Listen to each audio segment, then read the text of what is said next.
আসসালামু আলাইকুম। এটিএন বাংলা সংবাদে সবাইকে স্বাগত জানাচ্ছি। আমি অ্যানি আশকার। শুরুতেই বিআরবি কেবলস সংবাদ শিরোনাম। প্রথম দিনে টিকা নিলেন ৩১,১৬০ জন, ২১ জনের মৃদু পার্শ্ব প্রতিক্রিয়া। উপজেলা স্বাস্থ্য কমপ্লেক্সে টিকা পেয়ে স্বস্তিতে গ্রামের মানুষ। কিশোরগঞ্জের কটিয়াদীতে স্বাস্থ্য সচিবের নির্মাণাধীন ক্লিনিক ও বাড়িতে হামলার ঘটনায় থানার ওসি প্রত্যাহার, ২ মামলা ৩ জন গ্রেফতার।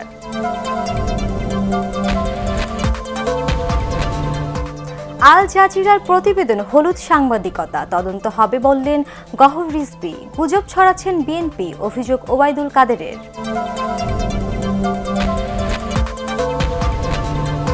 বান্দরবানের চিম্বুক পাহাড় এলাকায় ৫ তারকা রিসোর্ট নির্মাণের প্রতিবাদে স্থানীয় ম্রো জনগোষ্ঠীর ৩০ কিলোমিটার লং মার্চ।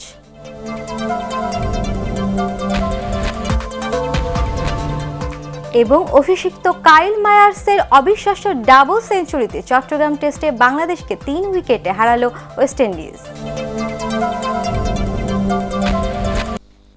এবার বিস্তারিত। দেশে করোনা ভাইরাসের টিকাদান কর্মসূচির প্রথম দিনে টিকা নিয়েছেন ৩১,১৬০ জন। এর মধ্যে সামান্য পার্শ্ব প্রতিক্রিয়া দেখা দিয়েছে ২১ জনের। রোববার সন্ধ্যায় স্বাস্থ্য অধিদপ্তর এসব তথ্য জানায়। স্বাস্থ্য অধিদপ্তরের এক বিজ্ঞপ্তিতে জানানো হয়, টিকা যারা নিয়েছেন তাদের মধ্যে ২৩,৮৫৭ জন পুরুষ ও ৭,৩০৩ জন নারী। প্রথম দিনে ঢাকায় টিকা নেন ৩,৭৭২ জন পুরুষ ও ১,২১৯ জন নারী। এর আগে রোববার সারা দেশের ১,০০০-এরও বেশি কেন্দ্রে একযোগে শুরু হয় করোনার টিকাদান কার্যক্রম।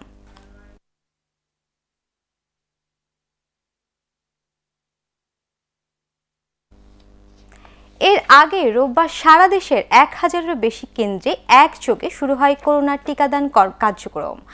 ভার্চুয়ালি এই কার্যক্রমের উদ্বোধন করেন স্বাস্থ্যমন্ত্রী জাহেদ মালিক। এ সময় ভ্যাকসিন নিয়ে অপপ্রচার না চালাতে সবার প্রতি আহ্বান জানান তিনি। প্রথম দিনে করোনা টিকা নেন স্বাস্থ্যমন্ত্রী সহ মন্ত্রী পরিষদের বেশ কয়েকজন সদস্য, সংসদ সদস্য এবং প্রধান বিচারপতি সহ বিশিষ্টজনরা। বিস্তারিত ইকরামুল হক সায়েমের রিপোর্টে। করোনার বিরুদ্ধে এক নতুন লড়াই শুরু, যা একযোগে শুরু হলো গোটা দেশে। আড়ম্বরপূর্ণ আয়োজনে করোনার টিকা নিয়ে দেশবাসীকে অনুপ্রাণিত করেন মন্ত্রী পরিষদের সদস্যরা। স্বাস্থ্যমন্ত্রী জাহিদ মালিক টিকা নেন মহাখালীর শেখ রাসেল গ্যাস্ট্রোলিভার হাসপাতালে। করোনার লড়াইয়ে সবাইকে সামিল হওয়ার আহ্বান জানান তিনি। মানে ভ্যাকসিন মিনস ভিক্টরি। এই করোনা ভাইরাসের এগেনস্টে এইটাই সবচেয়ে বড় হাতিয়ার, যার মাধ্যমে আমরা এই ভিক্টরি অর্জন করতে চাই। এবং কোনো ধরনের রিউমার, বিরূপ কথাবার্তা, সমালোচনা যাতে কেউ না করতে পারে, লোকে কোনো কানে না নেয়, সেই দিকে সকলকে খেয়াল রাখতে হবে। অ্যাপসের নিবন্ধন ছাড়াও আমরা টিকা দেওয়ার ব্যবস্থা রেখেছি, আমরা ম্যানুয়ালি সেটা আমরা করছে। একই হাসপাতালে টিকা নেন কৃষিমন্ত্রী, মৎস্য ও প্রাণী সম্পদ মন্ত্রী, স্বাস্থ্য অধিদপ্তরের ডিজি সহ সরকারের ঊর্ধ্বতন কর্মকর্তা ও বিশিষ্টজনেরা। টিকা গ্রহণ করলে সমস্যা হতে পারে, এই জাতীয় শঙ্কা, সংশয়, আতঙ্ক যে কিছুই নেই, সেটা আমরা প্রমাণ করার জন্য আমরা নিজেরাই টিকা নিলাম।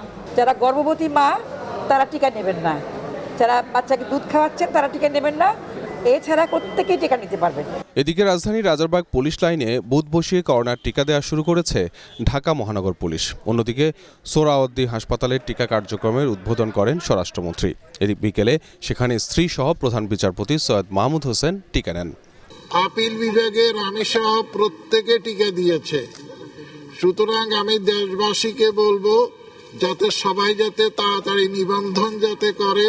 এই কোভিড টিকাদান কর্মসূচি চালু থাকবে, যতদিন প্রয়োজন ততদিন এইখান থেকে এই টিকাদান চলবে। প্রথম দিনে ঢাকার 50টি হাসপাতালের টিকা কেন্দ্রে ভিআইপি ব্যক্তি ছাড়াও স্বাস্থ্যকর্মী সহ সম্মুখ যোদ্ধারাই টিকা গ্রহণ করেন। তবে বলা হলেও স্পটে নিবন্ধনের কোনো ব্যবস্থা দেখা যায়নি। এখন পর্যন্ত রেজিস্ট্রেশন করা হয়েছে, আপনারা জানেন যে 3.5 লাখের বেশি।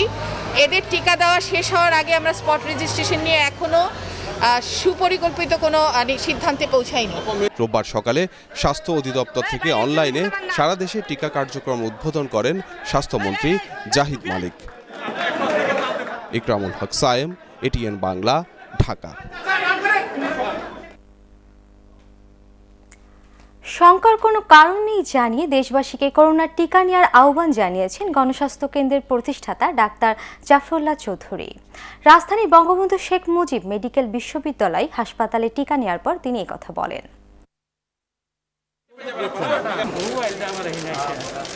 খুব ভালো আছি, কোনো ভয় নাই।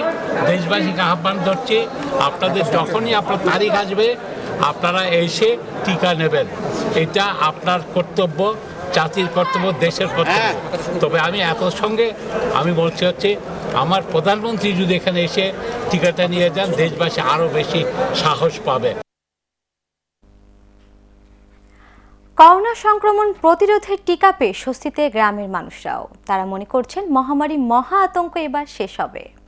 তবে টিকা নেওয়ার অনলাইন নিবন্ধন সম্পর্কে সঠিক ধারণা না থাকায় সমস্যায় পড়তে হচ্ছে অনেককে। মুন্সিগঞ্জ থেকে ফিরে আরও জানাচ্ছেন আদ্দিন সজীব। কিছুটা দেরিতে হলেও করোনার টিকা হাতের নাগালে। শুধু রাজধানী নয়, ভ্যাকসিন পৌঁছেছে প্রত্যন্ত গ্রামের মানুষের কাছেও। হাতের কাছে পাওয়ায় এর টিকা নেয়ার আগ্রহ বাড়ছে তাদের মধ্যে। আমার তো ইনশাল্লাহ আল্লাহ সুস্থ আছি, তাই এই হিসাবে তো আমার লাগতেছে না আর কি। যদি লাগে তো প্রয়োজনে তো দিব। মুন্সিগঞ্জ এখনো বলে নাই যে আসছে, আর মানুষ ডাকে নাই। ভয় কাজ করবো কেন? এটা জীবন মুক্ত। খুব দরকার যাদের জন্য, তাদের জন্য আগে টিকাটা নেওয়ার সুযোগ করে দেয়। মানুষ যেন এটা নিয়ে কোনো ঝামেলা না করে যে আমার আগে দরকার, আমাকে আগে দেন। মাঠ পর্যায়ের স্বাস্থ্যকর্মীরা বলছেন নতুন সবকিছু নিয়েই প্রথম দিকে মানুষের প্রশ্ন থাকে, তবে করোনার ভ্যাকসিন দেওয়ার এই প্রক্রিয়ার পর প্রশ্ন দূর হবে, সবাই টিকা নিতে আগ্রহী হবে। আমি দিয়েছি, কোনো পার্শ্ব প্রতিক্রিয়া আমার অনুভব হয় নাই। নর্মাল ইনজেকশন যেভাবে নেয় সিম্পল সেরকম। এখন অনেক লোক আক্রান্ত হচ্ছে এবং মৃত্যুবরণও করতেছে। এ থেকে নিরাপদ থাকার জন্য, পৃথিবীকে সুরক্ষা দেওয়ার জন্য আমাদের প্রত্যেকেরই টিকা নেওয়া উচিত। শুধু জেলা নয়, উদ্বোধনী দিনে টিকা নিতে উপজেলা স্বাস্থ্য কমপ্লেক্সেও ভিড় করেছেন নিবন্ধিতরা। মানুষের কনসেপশন মানে বিভিন্ন রকম ভয়ভীতি, অনেক দেশ অনেক গুজব টুজবে কান দিয়েছে। তো আমার মনে হয় যে মানুষের মধ্যেও যথেষ্ট আগ্রহ আছে ভ্যাকসিন নিয়ে। যে জড়তা, ভয়ভীতি কাজ করছিল সেটা আজকে দূর হয়ে গেছে। বিভিন্ন স্থানে টিকা দেওয়ার এই প্রচারণা ছড়িয়ে পড়লে সারা দেশেই টিকা নিতে আগ্রহী মানুষের সংখ্যা বাড়বে বলে মনে করেন স্বাস্থ্য কর্মকর্তারা। আধুনিক বিশ্ব চিকিৎসা দুনিয়ায় টিকা বা ভ্যাকসিনকে সবচেয়ে বড় অর্জন হিসেবে ধরা হয়। বিশ্ব স্বাস্থ্য সংস্থার মতে প্রতি বছর অন্তত 20 থেকে 30 লাখ মানুষ টিকার কারণে মৃত্যুর হাত থেকে বেঁচে যান। তাই যারা এবার করোনার টিকা নিয়েছেন তারা আশাবাদী যে এই টিকা তাদেরকে সুরক্ষা দেবে করোনার হাত থেকে। আদ্দিন সজীব, এটিএন বাংলা, মুন্সিগঞ্জ। দেশে করোনা ভাইরাসে আক্রান্ত হয়ে গত 24 ঘন্টায় আরও 15 জনের মৃত্যু হয়েছে। এ নিয়ে মৃতের সংখ্যা দাঁড়ালো 8205 জনে।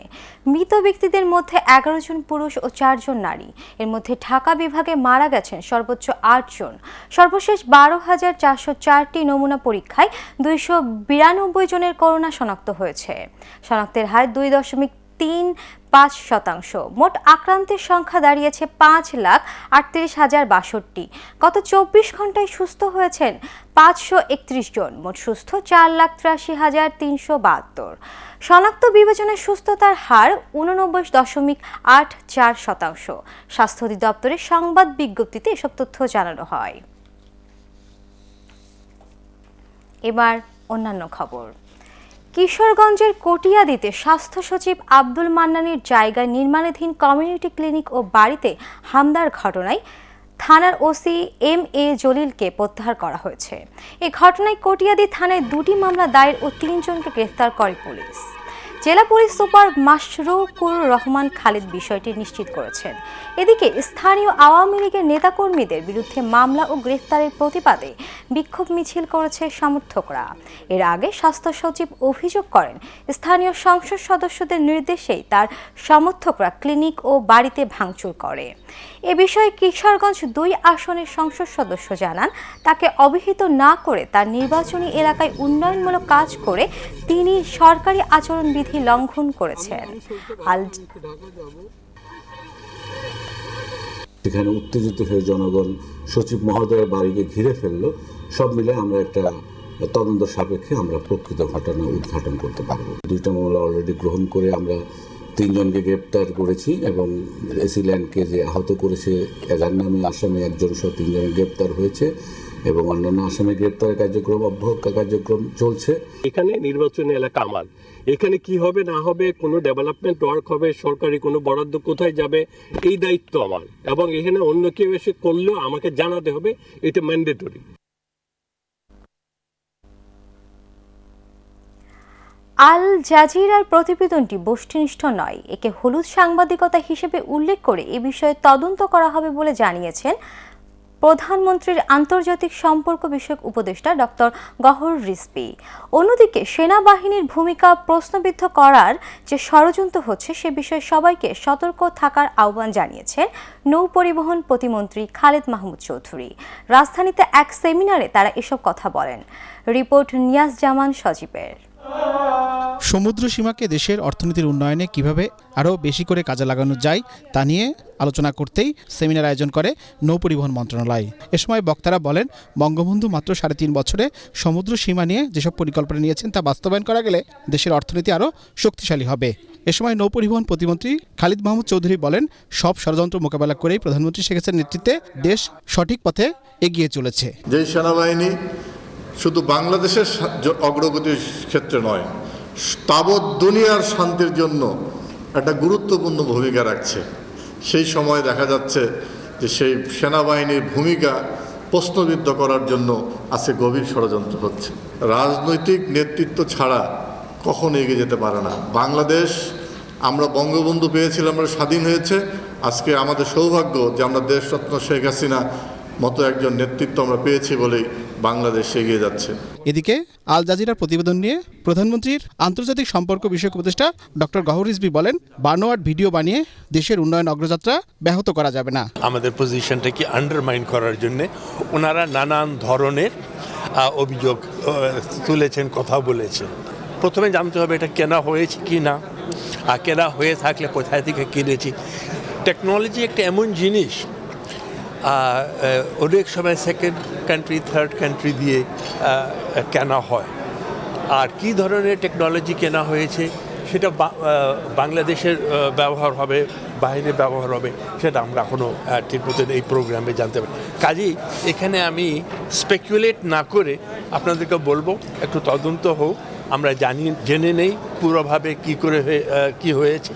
বঙ্গবন্ধুর স্বপ্নের সোনার বাংলা বিনির্মাণে সবাইকে যার যার অবস্থান থেকে কাজ করার আহ্বান জানান তিনি।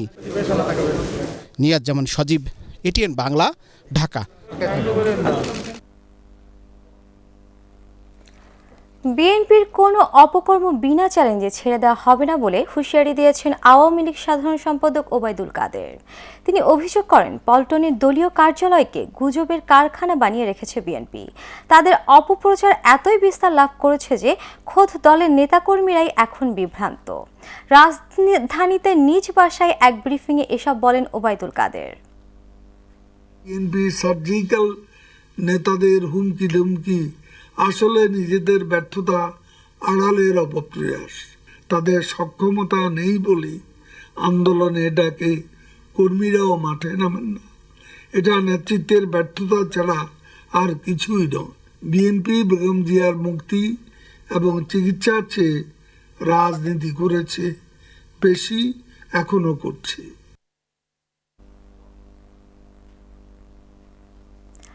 বান্দরবানের চিম্বুক পাহাড়ের কাপড়ুপাড়া এলাকায় 5 তারকা রিসোর্ট নির্মাণের প্রতিবাদে 30 কিলোমিটার লং মার্চ করেছে স্থানীয় ম্রো জনগোষ্ঠী।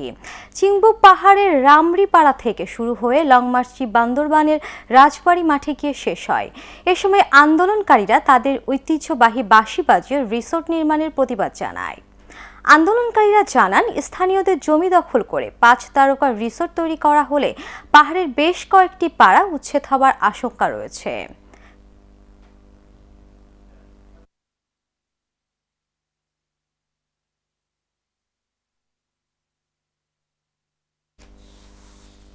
সিলেট এমসি কলেজ ছাত্রাবাসে ধর্ষণ মামলার বাদী, সাক্ষী ও আইনজীবীকে প্রয়োজনীয় নিরাপত্তা দিতে সিলেট মহানগর পুলিশ কমিশনারকে নির্দেশ দিয়েছেন হাইকোর্ট। বিচারপতি এম এনায়েতুর রহিম ও বিচারপতি মোস্তাফিজুর রহমানের ভার্চুয়াল বেঞ্চ এ আদেশ দেন। এছাড়া সংঘবদ্ধ ধর্ষণের এই ঘটনায় 2টি মামলার বিচার এক আদালতে করতে সিলেট নারী ও শিশু নির্যাতন দমন ট্রাইব্যুনালকে নির্দেশ দেওয়া হয়েছে। হুমায়ুন চিস্তির রিপোর্ট।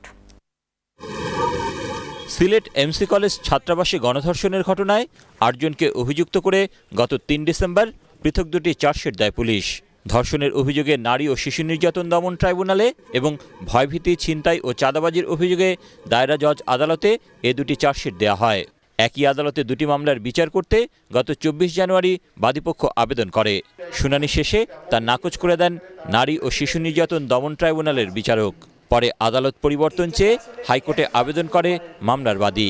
মহামান্য হাইকোর্ট ডিভিশন বললেন যেই সমস্ত কারণে আপনার মনে হচ্ছে ন্যায় বিচার পাবে না, এই সবগুলা আমরা ন্যায় বিচারের সাথে আদেশ দিয়ে দিচ্ছি, এবং উনি এই আদেশটাই দিয়েছেন যে দুইটা মামলা একসাথে এই আদালতেই পাশাপাশি বিচার হবে। পুলিশের পক্ষ থেকে মৌখিকভাবে হুমকি দেওয়া হচ্ছে উল্লেখ করে যথাযথ নিরাপত্তা চান বাদীপক্ষ। এ মামলার বিচার যাতে একপেশে ও বিতর্কিত না হয়, তাই কোনো আসামির আইনজীবী না থাকলে তাকে রাষ্ট্রনিযুক্ত আইনজীবী দিতে বলেছে উচ্চ আদালত। অ্যাকিউজড যিনি একজন স্টেট ডিফেন্স নেওয়া বাকি আছে, ওনাকে স্টেট ডিফেন্স নেওয়ার জন্য আদেশ দিয়েছেন। বাদী পক্ষ থেকে অ্যাপ্লিকেশন যেটা 526-এর করা হয়েছে, সেখানে তারা বলেছিলেন যে লাস্ট 2-3 দিন আগে এসপি সিলেট উনি বোধহয় কোনো ধরনের কোনো কথা বলেছেন, এটা তারা কোর্টে জানিয়েছেন যে তাদের নিরাপত্তা বিঘ্নিত হচ্ছে, এবং বাদীকে এবং মামলার যত সাক্ষী কোর্টে সাক্ষী দিতে আসবেন তাদেরকে পুলিশ সুপার সিলেট এবং ওসি কনসার্ন ওসিকে তাদের নিরাপত্তা বিধানের জন্য নির্দেশ দিয়েছেন। গত বছরের 25 সেপ্টেম্বর রাতে সিলেট নগরীর টিলাগড় এলাকা থেকে স্বামীসহ এক তরুণীকে তুলে নিয়ে এমসি কলেজ ছাত্রাবাসে গণধর্ষণ করে ছাত্রলীগের কয়েকজন নেতাকর্মী। এই ঘটনায় সিলেটের শাহপরান থানায় মামলা দায়ের করা হয়। করোনা পরিস্থিতির মধ্যে বন্ধ শিক্ষা প্রতিষ্ঠানের ছাত্রাবাস দখল করে জঘন্য এ ঘটনায় দেশে বিদেশে প্রতিবাদের ঝড় ওঠে। পরে একে একে আসামিদের গ্রেফতার করে পুলিশ। হুমায়ুন চিস্তি, এটিএন বাংলা, ঢাকা।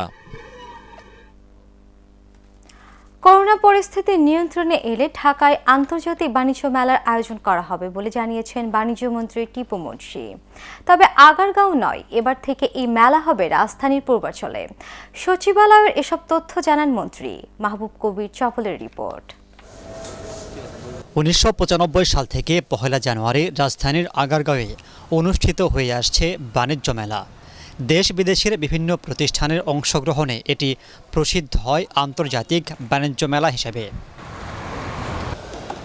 মধ্যবিত্তের একটা বড় অংশ বাৎসরিক কেনাকাটা করেন বাণিজ্য মেলায়।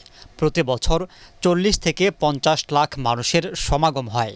প্রায় 100 কোটি টাকার কেনাবেচার পাশাপাশি 1.5 থেকে 200 কোটি টাকার রপ্তানি আদেশ পান ব্যবসায়ীরা। কিন্তু এবার করোনা ভাইরাসের কারণে বাণিজ্য মেলা স্থগিত রয়েছে। পরিবর্তন হচ্ছে ভেন্যু। এবার থেকে বাণিজ্য মেলা হবে পূর্বাচল 4 নম্বর সেক্টরে বাংলাদেশ চায়না ফ্রেন্ডশিপ এক্সিবিশন সেন্টারে। 60 বিঘা জমির উপর এই সেন্টারে 800 স্টল থাকবে।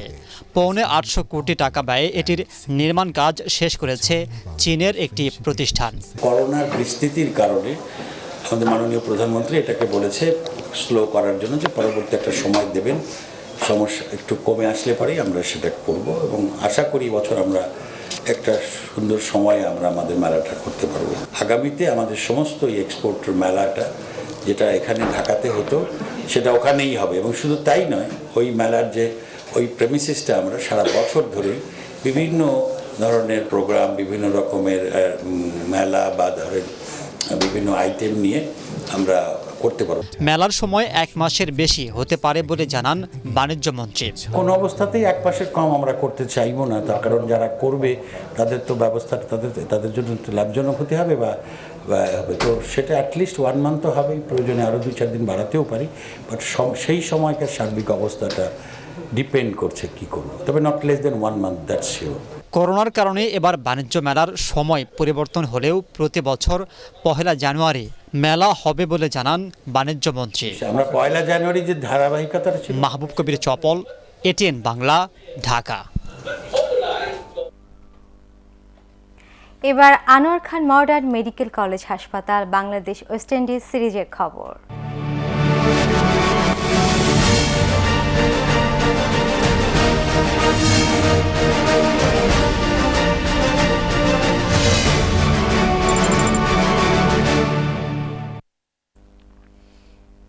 অভিষিক্ত কাইল মায়ার্সের অবিশ্বাস্য ব্যাটিংয়ে চট্টগ্রাম টেস্টে বাংলাদেশকে 3 উইকেটে হারিয়েছে ওয়েস্ট ইন্ডিজ। 395 রানের টার্গেটে খেলতে নেমে 7 উইকেটে হারিয়ে জয় তুলে নেয় সফরকারীরা। 210 রানে অপরাজিত থাকেন ম্যাচ সেরা মায়ার্স। 86 রানের ইনিংস খেলেন আরেক ডেবুটেন্ট এনক্রুমা বোনার। এর আগে প্রথম ইনিংসে বাংলাদেশের 430 রানের জবাবে ক্যারিবিয়ানরা 259 রানে অল আউট হয়।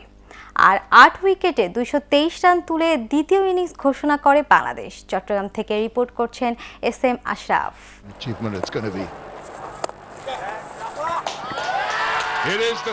অবিশ্বাস্য, অসাধারণ, অভিষেকেই ইতিহাস। টেস্ট ক্রিকেটে একমাত্র ক্রিকেটার হিসেবে দ্বিতীয় ইনিংসে ডাবল সেঞ্চুরির বিশ্ব রেকর্ড গড়লেন কাইল মায়ার্স। তাতে ক্যারিবীয়রা গড়ল উপমহাদেশের সবচেয়ে বেশি রান তাড়া করে জয়ের রেকর্ড। টেস্ট ক্রিকেটের পঞ্চম দিনের উইকেটে কিংবদন্তিরাও যেখানে নাকাল হয়, সেখানে প্রথম টেস্ট খেলতে নামা মায়ার্সের ব্যাট এতটাই সাবলীল যে সেশনের পর সেশন, ওভারের পর ওভার শুধু হতাশ হতে হয় বাংলাদেশের বোলারদের। আরেক অভিষিক্ত ব্যাটসম্যান এনক্রুমা বোনার মায়ার্সের সাথে চতুর্থ উইকেটে গড়েন অভিষেকেই দ্বিতীয় সর্বোচ্চ 216 রানের জুটি। প্রায় 5 ঘন্টা উইকেটে থেকে ম্যাচটাকে নিজেদের নিয়ন্ত্রণে নিয়ে নেন তারা। আম্পায়ারের সিদ্ধান্ত পক্ষে যায়নি, সঠিক সময়ে ডিআরএসও নিতে পারেনি স্বাগতিক দল। তার মূল্যই দিতে হলো চরমভাবে। লেগ বিফোর থেকে 50 ওভারে একবার মায়ার্স বেঁচে যান, আরেকবার বোনার রক্ষা পান 56 ওভারে। 53 ওভারে মায়ার্সের এই ক্যাচ মিসও শেষ পর্যন্ত ম্যাচ মিসের কারণ হয়ে থাকলো। 20-4 আর 7 ছক্কায় 510 মিনিট উইকেটে থেকে মায়ার্স জানান দিলেন আন্তর্জাতিক ক্রিকেটে তার আগমনী বার্তা। অন্যদিকে এমন হার মমিনুলের অধিনায়কত্বকে ফেলল প্রশ্নের মুখে। সঠিক সময়ে রিভিউ নিতে না পারা, কঠিন ক্যাচগুলো ধরতে না পারা, আবার সঠিক জায়গায় বল করতে ব্যর্থ হওয়া, এই টেস্ট হারের এমন অনেকগুলো কারণই সামনে চলে আসবে। তবে প্রতিটি পরাজয় থেকেই শিক্ষা নেওয়া যেতে পারে। বাংলাদেশ কি পারবে তা থেকে শিক্ষা নিয়ে ঢাকা টেস্টে ঘুরে দাঁড়াতে? SM Ashraf, ATN Bangla, Zahur Ahmed Chowdhury stadium, Chattogram. এদিকে ম্যাচ পরবর্তী প্রতিক্রিয়ায় জহুর আহমেদ চৌধুরী স্টেডিয়ামের উইকেটকে দায়ী করলেন বাংলাদেশ অধিনায়ক মুমিনুল হক। ওয়েস্ট ইন্ডিজকে অবিশ্বাস্য জয় এনে দেয়া কাইল মায়ার্স ও বোনারকে কৃতিত্ব দিয়ে তিনি বলেন, উইকেট স্পিনারদের অনুকূলে থাকলে বোলাররা আরও সুযোগ তৈরি করতে পারত।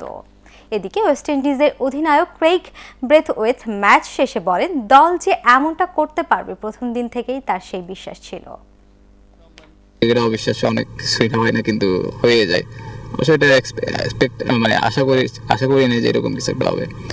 আমার কাছে মনে হয় আমরা বোলাররা ভালো জায়গায় ভালো এরিয়ায় বল করতে পারিনি। সেই সাথে আমার কাছে মনে হয় যে আপনার ওদের দুই ব্যাটসম্যান খুব ভালো ব্যাটিং করেছে। Therefore, obviously when we got a chance to bat, the same things applied. For guys to just trust your plans and believe in your plans. And obviously coming today, Kyle Mears and Kuma Bonner, show that. গাজীপুরের 7টি কেন্দ্রে একযোগে শুরু হয়েছে করোনার টিকাদান কর্মসূচি। শহীদ Tajuddin Ahmed medical college হাসপাতালে জেলা সিভিল সার্জন খায়রুজ্জামানকে টিকা দেওয়ার মাধ্যমে কর্মসূচি শুরু হয়।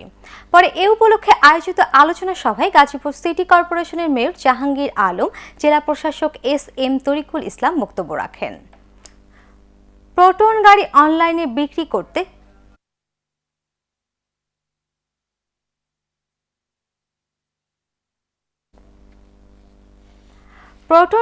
অনলাইনে বিক্রি করতে চুক্তিবদ্ধ হয়েছে গাড়িটির উৎপাদনকারী প্রতিষ্ঠান PHHOP অটোমোবাইলস লিমিটেড ও মোটর ট্রেডার্স হোল্ডিংস লিমিটেড। চট্টগ্রামের বহরদার হাটের PHHOP বিজনেস স্কয়ার এই চুক্তি স্বাক্ষর হয়। PHHOP অটোমোবাইলসের পক্ষে ব্যবস্থাপনা পরিচালক মোহাম্মদ আক্তার পারভেজ ও মোটর ট্রেডার্সের পক্ষে প্রতিষ্ঠানের চেয়ারম্যান অভিক আনোয়ার চুক্তিতে স্বাক্ষর করেন। এ সময় অটোমোবাইলসের পরিচালক Mohammad Akter Parvez head of marketing Mezba Uddin Atik, motor ট্রেডার্সের ব্যবস্থাপনা পরিচালক শাহ নাভিন আহমেদ, মুস্তাবি ইরতিজা বশর অন্যান্যদের মধ্যে উপস্থিত ছিলেন। এবার পার্টেক্স খেলার খবর।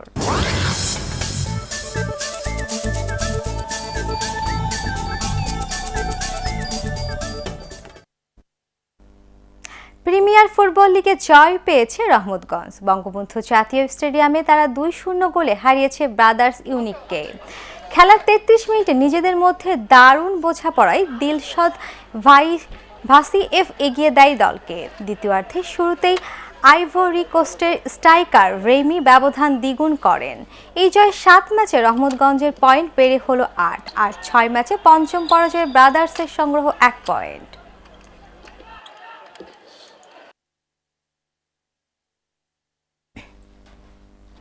শেষ করার আগে বিআরবি কেবল সংবাদ শিরোনাম আরও একবার। প্রথম দিনে টিকা নিলেন 31,160 জন, 21 জনের মৃদু পার্শ্ব প্রতিক্রিয়া। উপজেলা স্বাস্থ্য কমপ্লেক্সে টিকা পেয়ে স্বস্তিতে গ্রামের মানুষ। কিশোরগঞ্জের কটিয়াদীতে স্বাস্থ্য সচিবের নির্মাণাধীন ক্লিনিক ও বাড়িতে হামলার ঘটনায় থানার ওসি প্রত্যাহার, 2 মামলা 3 জন গ্রেফতার। আল জাজিরার প্রতিবেদন হলুদ সাংবাদিকতা, তদন্ত হবে বললেন গহর রিজভী। গুজব ছড়াচ্ছেন বিএনপি, অভিযোগ ওবায়দুল কাদেরের। বান্দরবানের চিম্বুক পাহাড় এলাকায় 5 তারকার রিসোর্ট নির্মাণের প্রতিবাদে স্থানীয় ম্রো জনগোষ্ঠীর 30 কিলোমিটার লং মার্চ।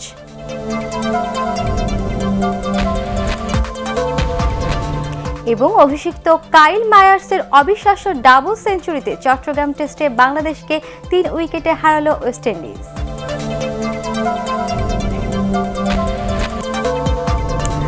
দর্শক, পরবর্তী সংবাদ দেখার আমন্ত্রণ জানিয়ে এখনকার মতো শেষ করছি। করোনা ভাইরাস থেকে নিজেকে সুরক্ষিত রাখতে মাস্ক পরুন, বারবার হাত পরিষ্কার করুন, আর আমাদের এটিএন বাংলা সংবাদ ইউটিউবে দেখতে ব্রাউজ করুন youtube/18 বাংলা নিউজ। ধন্যবাদ সবাইকে।